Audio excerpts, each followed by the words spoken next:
बिस्मिल्लाहिर्रहमानिर्रहीम। मैं थोड़ा मेज़बान मुहम्मद मुशर्रफ ते तुसीं देख रहे जो जानी एनिमल टीवी। जानी एनिमल टीवी लाइक करो, शेयर करो और नाल लगदे घंटी दे बटन करो प्रेस ताकि अच्छी और लेटेस्ट वीडियो मेरे वीरां तक पहुंचे और मेरे वीर देखण। सब तो पहले वीरां दी ख्वाहिश के मुताबिक बड़े वीरां ने कहा कि वलैती फ्रीजियन और जर्सी का क्रॉस वैड़ कोई पहलन आवे या दूजन आवे साडे शेयर करनी है। अल्लाह के फजलो करम नाल अज वैड़ आई है और वीरां वास्ते सामने लैके आ रहे हैं माशाल्लाह वलैती फ्रीजियन क्रॉस और पहलन वैड़ मूँह जो चार दंद ओरिजिनल सिरोमोनी माशाल्लाह बड़े क्रॉस दे विच और लाजवाब माशाल्लाह वैड़ और नस्ल जात बड़ी आला मेरे कैमरामैन तसल्ली करवांदा पिया माशाल्लाह पहलन होके सील साऊ और माशाल्लाह नस्ल जातां बड़ियां ने और लाजवाब जानवर है माशाल्लाह और बड़ी खूबसूरत है और लाजवाब जानवर है माशाल्लाह वलैती दे विच फ्रीजन दा और जर्सी दा क्रॉस और माशाल्लाह बहुत आला जानवर है सील साऊ है और बाकी इस जानवर नू नस्ल जातां भी बहुत ज़्यादा ने बाकी टोर फेर के तसल्ली करवावांगे माशाल्लाह मोटी लत्त और माशाल्लाह बाकी क्रॉस और खून पेतना लद्दी हुई और माशाल्लाह कागज़ तरह बरीक है और शीशे तरह चमकदी पई है और बाकी इस वैड़ की नस्ल जाता है जिस वीर नू पता है परख करेगा और घर बैठे कहेगा पहली वीडियो ते ही कि जानवर मेरा हो गया माशाल्लाह कि जानवर की वीडियो पहली वेखण ते ही कहेगा कि जानवर मेरा है कि जानवर दियां खूबसूरतियां नस्ल जातां जेड़े वीर जानते ने वो माशाल्लाह कमणगे कि जानवर साडा हो गया दिन कढ़ दिए पईर कहंदे ने 12 तो 14 दिन भी कढ़ जाएगी क्योंकि अजे कच्ची वैड़ है 10 तो 12 दिन कढ़ दी छट्टे फुआरे दी गंढ मरोड़ी दी पिछे दी हर चीज़ दी चुंग दी होवे वैड़ तां भी इंशाल्लाह पईर कहंदे ने साडी गारंटी है हर चीज़ की गारंटी है बाकी टोर फेर के तसल्ली करवांदे पे कि वीर शौकीन जेड़े ने घर बैठे तसल्ली कर लेन इस वैड़ दी माशाल्लाह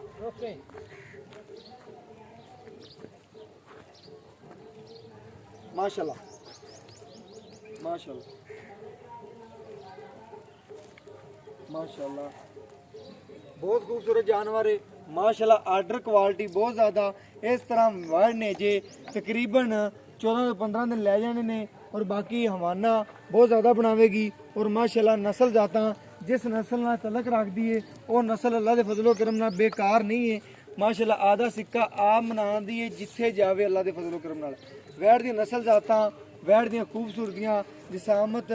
लेंथ और माशाल्लाह लंबाइयाँ कद शान अल्लाह पाक ने इस वैड़ नू बड़ा लाया और बाकी आर्डर क्वालिटी माशाल्लाह बहुत ज़्यादा आर्डर क्वालिटी है रोग रोग दा पावर वाला थान है और नस्ल जात वनों माशाल्लाह बड़ी खूबसूरत है और माशाल्लाह इस नस्ल के जानवर आम नहीं मिलते धक्के खाद्या मिलते ने और माशाल्लाह घरेलू वो भी फार्मा तो हर बंदा लैंदा है लेकिन घरेलू जानवर किसे किसे भाई नूं नसीब हुंदे ने माशाल्लाह सील साऊ और अच्छे जानवर कोई कोई जेड़ा इन्हूं परख करेगा देखेगा वो इहदे पैसे भरेगा बाकी मेरे रंगा तो बस वेखण वाला शौकीन हुंदा है बाकी जिन्होंने इस वैड़ का पता है नस्ल जात का गलबात का वो जरूर अल्लाह के फजलो करम नाल कहेगा कि पहली वीडियो है और पहले जानवर वेखण ते पहली वीडियो वेखेगा और कहेगा कि जानवर मेरा हो गया बाकी भाईरों को पूछने साधने कि की रेट है की गलबात है की गल्लां ने कितना रेट करते हैं बाकी सारी गल भाईरों को पूछने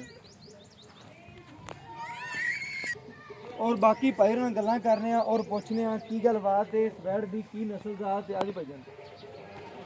भजन कैमरे की अख देखना अस्सलाम वालेकुम की नाम है भरा का शमसदीन शमसदीन भाई शमसदीन घर का जानवर है हाँ जी बिल्कुल करदा है इहदा प्यार मुहब्बत दा रेट भी करना है बाकी दी हर चीज़ की गारंटी छट्टे फुआरे की गंढ मरोड़ी की अजे तक तो बंद किताब है लेकिन फिर भी अपनी चुंग दी होवे हर चीज़ की गारंटी भाई मेरा ठीक हो गया भाई जिन्हें दा फाइनल जो रेट करना है जो लै लेना है पक्का रेट करना की रेट करदा मैं मेरा साडी जेहड़े जानते आए ने उन्होंने करीदा 5 लाख 5 लाख रुपया करदा पे तेरे आए दी दीद करदे भरा है तू वीर आए तू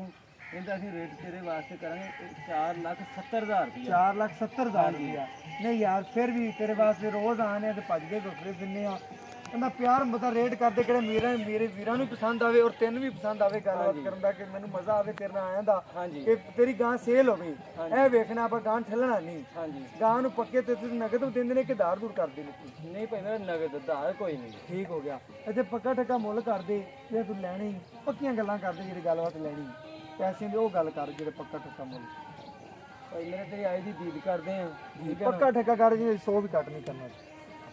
ਰੁਪਈਆ ਦਾ 4.5 ਲੱਖ ਇਸ ਤੋਂ ਰੁਪਈਆ ਘੱਟ ਵੱਧ ਨਹੀਂ ਹੋਣਾ ਤੇਰੀ ਆਈ ਦੀ ਦੀਦ ਜਿਹੜੇ ਵਪਾਰੀ ਆਉਂਦੇ ਰਹਿਣ ਉਹ 5 ਲੱਖ ਮੁੱਲ ਕੀਤਾ ਹੈ 5 ਲੱਖ ਰੁਪਏ ਹਾਂਜੀ ਇਹਦਾ ਹੁਣ ਤੇਰੇ ਵਾਸਤੇ 4.5 ਲੱਖ ਮੁੱਲ ਇਹਦੇ ਰੁਪਈਆ ਨਹੀਂ ਘੱਟ ਹੈਗਾ ਠੀਕ ਹੋ ਗਿਆ ਠੀਕ ਹੈ ਨਾ 4.5 ਲੱਖ ਰੁਪਇਆ ਭਾਈ ਸੁਣ ਲੈਣ ਭਾਈ ਨੂੰ ਕਹਿੰਦੇ ਮੈਂ 4.5 ਲੱਖ ਰੁਪਇਆ ਮੁੱਲ ਪੱਕਾ ਠੇਕਾ ਕੋਈ ਵੀਰ ਭਰਾ ਮੌਕੇ ਤੇ ਆ ਗਿਆ ਫਿਰ ਵੀ ਕੋਸ਼ਿਸ਼ ਕਰਾਂਗਾ ਕਿ ਪਿਆਰ ਮਦਦ ਕਰਵਾ ਸਕਾਂ ਲੇਕਿਨ ਹੋਇਆ ਤਾਂ ਬਾਕੀ ਵੈਰ ਦਾ ਮੂੰਹ ਕਿਵੇਂ ਮੂੰਹ ਚੌਗੀ ਹੈ ਉਹ ਦੇਖ ਸਕਦੀ ਹੈ ਉਹ ਵੀ ਦਿਖਾ ਦੇ ਥੋੜਾ ਕੈਮਰੇ ਤੋਂ ਡਰਦੀ ਵੀ ਤਸੱਲੀ ਕਰਾ ਦੀ ਵੀਰਾਂ ਨੂੰ ਕਿ ਮੂੰਹ ਚੋਂ ਕਲੀਅਰ ਚਾਰ ਦੰਦ ਦੇ ਮਾਸ਼ਾਅੱਲਾ ਨਸਲ ਜ਼ਾਤਾਂ ਨੂੰ ਪੂਰੀ ਔਰ ਮਾਸ਼ਾਅੱਲਾ ਕੱਚੀ ਖੀਰੀ ਅਗਰ ਭਾਈ ਵੀਰ ਕਹਿੰਦੇ ਨੇ ਕਿ ਕਈ ਬੰਦੇ ਕਹਿੰਦੇ ਸਨ ਪੁਰਾਣੇ ਬੰਦੇ ਕਹਿੰਦੇ ਸਨ ਅਗਰ ਲਵਾ ਜਾਨਵਰ ਏ ਤੇ ਪੈਸੇ ਅੱਲਾ ਦੇ ਫਜ਼ਲੋ ਕਰਮ ਨਾਲ ਤੁਹਾਡੀ ਜੇਬ 'ਚ ਨੇ ਤੇ ਅਗਰ ਤੁਸੀਂ ਪੱਕਾ ਜਾਨਵਰ ਲੈਂਦੇ ਜੋ ਬੁੱਢਾ ਜਾਨਵਰ ਲੈਂਦੇ ਜੋ ਸਮਝੋ ਤੁਹਾਡੇ ਪੈਸੇ ਚੋਰ ਲੈ ਗਿਆ ਇਸ ਤਰੀਕੇ ਨਾਲ ਗੱਲਾਂ ਵੱਡੇ ਕਰਦੇ ਹੁੰਦੇ ਸਨ ਤੇ ਬਾਕੀ ਅੱਜ ਉਹ ਗੱਲਾਂ ਬਿਲਕੁਲ ਚੱਲ ਰਹੀਆਂ ਨੇ ਔਰ ਮਾਸ਼ਾਅੱਲਾ ਲਵੇ ਜਾਨਵਰ 'ਚ ਕੋਈ ਘਾਟਾ ਨਹੀਂ ਵਾਧਾ ਹੀ ਵਾਧਾ ਹੈ ਔਰ ਅਗਰ ਤੁਸੀਂ ਬੁੱਢਾ ਜਾਨਵਰ ਲੈ ਲਓਗੇ ਭਾਵੇਂ 40,000 ਸਸਤਾ ਲੈ ਲਓਗੇ 50 ਲੈ ਲਓਗੇ ਉਹਦੇ 'ਚ ਤੁਹਾਨੂੰ ਘਾਟਾ ਹੀ ਘਾਟਾ ਹੈ ਨਹੀਂ ਇਨਸ਼ਾਅੱਲਾ ਤਬਾਰ ਵਾਲੀ ਗਾਂ ਹੈ ਮਾਸ਼ਾਅੱਲਾ ਬਹੁਤ ਚੰਗੀ ਹੈ ਦਿਨ ਕਿੰਨੇ ਕੁ ਲੈਂਦੀ ਹੈ ਤਕਰੀਬਨ ਲੈਗੀ 13 ਤੋਂ 14 ਦਿਨ ਲੈਗੀ 13 ਤੋਂ 14 ਦਿਨ ਲੈ ਜਾਏਗੀ ਮਾਸ਼ਾਅੱਲਾ ਦੀ ਮਾਂ ਦਾ ਕੋਈ ਪਤਾ ਕੀ ਦੁੱਧ ਮਾਂ ਦੀ ਬਹੁਤ ਚੰਗੀ ਦੀ 25 ਲੀਟਰ ਦੁੱਧ ਦਿੰਦੀ ਸੀ ਅੱਛਾ ਜੀ ਤੇ ਬੱਚਨ ਛੱਡ ਕੇ ਬੱਚੇ ਨੂੰ ਛੱਡ ਕੇ ਠੀਕ ਹੈ ਅਸੀਂ ਤਕਰੀਬਨ 3 ਸੂਏ ਦੁੱਧ ਪੀਤਾ ਸੀ ਇੱਕ ਵੱਛੀ ਮਗਰੋਂ ਟਾਲ ਲਈ ਪਹਿਲੇ ਤੇ ਉਹਨਾਂ ਨੇ ਵੱਛੇ ਨੇ ਅਸੀਂ ਗਾਂ ਰੱਖੀ ਸੀ ਕਿ ਵੱਛੀ ਦੇਗੀ ਤੇ ਗਾਂ ਵੇਚ ਦੇਣੀ ਠੀਕ ਹੋ ਗਿਆ ਨਹੀਂ ਦੇਗੀ ਤੇ ਰੱਖੀ ਰੱਖਣੀ ਉੱਤੇ ਉਹਨੇ ਦਿੱਤੀ ਵੱਛੀ ਤੀਜੇ ਸੂਏ ਠੀਕ ਹੋ ਤੇ ਗਾਂ ਵੇਚ ਦਿੱਤੀ ਹੈ ਠੀਕ ਹੋ ਗਿਆ ਉਹ ਵੇਚੀ ਹੈ ਪੌਣੇ 5 ਲੱਖ ਦੀ ਪੌਣੇ 5 ਲੱਖ ਪੌਣੇ 5 ਲੱਖ ਤੀਜੇ ਸੂਏ ਵੀ ਮਾਸ਼ਾਅੱਲਾ ਇਹ ਵੈੜ ਵੀ ਚੰਗੀ ਨਸਲ ਜ਼ਾਤ ਵੀ ਵੈੜ ਨੂੰ ਚੰਗੀ ਹੈ ਬਾਕੀ ਰੇਟ ਵੀ ਠੀਕ ਕੀਤਾ ਭਰਾ ਨੇ ਲੈਣ ਦੇਣ ਵਾਲੀ ਗੱਲ ਕੀਤੀ ਹੈ ਵੱਧ ਰੇਟ ਨਹੀਂ ਕੀਤਾ ਨਹੀਂ ਰੇਟ ਜਾਇਜ਼ ਜਾਂ ਨਜਾਇਜ਼ ਨਹੀਂ ਹੈਗਾ ਮਾਸ਼ਾਅੱਲਾ ਰੇਟ ਬਿਲਕੁਲ ਠੀਕ ਹੈ ਮੁਤਾਬਕ ਹੈ ਵੈੜ ਦੇ ਬਾਕੀ ਨਸਲ ਜ਼ਾਤ ਵੀ ਚੰਗੀ ਵੈੜ ਦੀ ਬਹੁਤ ਚੰਗੀ ਵੀਰਾਂ ਨੂੰ ਦੁਬਾਰਾ ਦਿਖਾ ਦਈਏ ਔਰ ਇਹ ਕਿੰਨਾ ਕੁ ਤੇਰੇ ਅੰਦਾਜ਼ੇ ਨਾਲ ਕਰ ਜਾਏਗੀ ਘੱਟ ਦਾ ਦੁੱਧ ਵੀ ਨਹੀਂ ਦਿੱਤਾ ਉਹਨੇ 25 ਲੀਟਰ ਦੇ ਨੇੜੇ ਪਹੁੰਚੇਗੀ 24 25 ਪੱਕਾ ਦੇਗੀ ਪਹੁੰਚੇਗੀ ਜੋ ਖਰਾਕ ਜਿੰਨਾ ਪਾਵਾਂਗੇ ਉਹਨਾਂ ਲੈ ਲਾਂਗੇ ਜਿੰਨਾ ਗੁੜ ਪਾ ਉਹਨੇ ਮਿਠਾਈ ਬਿਲਕੁਲ ਜਿੰਨਾ ਪਾਵਾਂਗੇ ਉਹਨਾਂ ਲੈ ਲਾਂਗੇ ਮਾਸ਼ਾਅੱਲਾ ਵੈੜ ਵੀ ਚੰਗੀ ਨਸਲ ਜ਼ਾਤ ਵੀ ਚੰਗੀ ਵੀਰਾਂ ਨੂੰ ਬਿਲਕੁਲ ਪਸੰਦ ਆਵੇਗੀ ਵੀਰਾਂ ਦੇ ਮਿਆਰ ਦੇ ਮੁਤਾਬਕ ਜਾਨਵਰ ਅੱਲਾ ਦੇ ਫਜ਼ਲੋ ਕਰਮ ਨਾਲ और अच्छा जानवर जानी एनिमल टीवी लैके हाजिर होंदा है वीरां दी ख्वाहिश के मुताबिक और मेरा WhatsApp नंबर है 0319 1558 651 आई तुहाडा वीर दा WhatsApp नंबर है यही राबता नंबर है और मैंने इस वीडियो नाल दी इजाजत अल्लाह ने के बाद पाकिस्तान जिंदाबाद पाक आर्मी हमेशा जिंदाबाद।